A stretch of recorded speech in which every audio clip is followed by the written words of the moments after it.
It's Michael, your mortgage expert, back with your Friday night mortgage tip. And tonight we are going to cover a key factor in getting approved for a mortgage. And this is your debt to income ratio, better known as the DTI.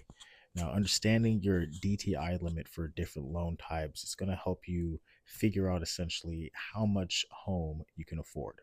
Okay, so let's start with conventional loans. Now, Fannie Mae, they allow a minimum debt to income ratio of 50%. So this pretty much means up to half of your gross monthly income can go towards your mortgage and other debts. So for for FHA loans, the debt to income ratio can actually go up to, in some cases, 55%, especially if you have compensating factors like a strong credit score or other like cash reserves, things of that nature. Now, this makes FHA a very flexible option for buyers with higher debt and just a flexible program across the board. Now, for VA loans, if you're a veteran, we love serving our veterans and thank you so much for your service. There's really no strict debt to income ratio limit, but most lenders will approve you up to a 50% debt to income ratio.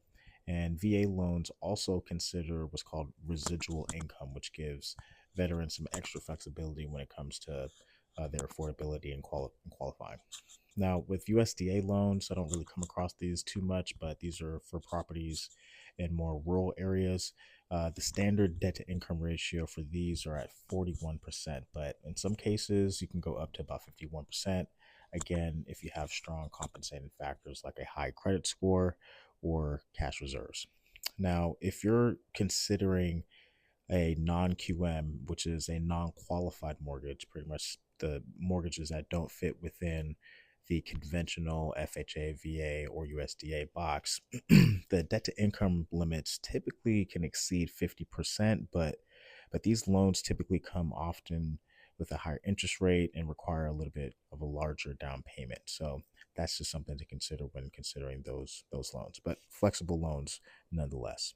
So here's a real quick recap of the minimum DTI limits for each loan type that we just went over. So for conventional loans, you can go up to 50% in most cases. For FHA loans, maximum I've seen is up to about 55%, and this is typically with compensating factors. For VA loans, you can typically go up to 50% and with the focus on residual income. And then with USDA loans, you can typically go up to 41%, but you can go as high as 50% with strong compensating factors. And then for non-QM loans, these are your non-qualified mortgages. These can typically exceed 50%, but typically require stronger compensating factors as well.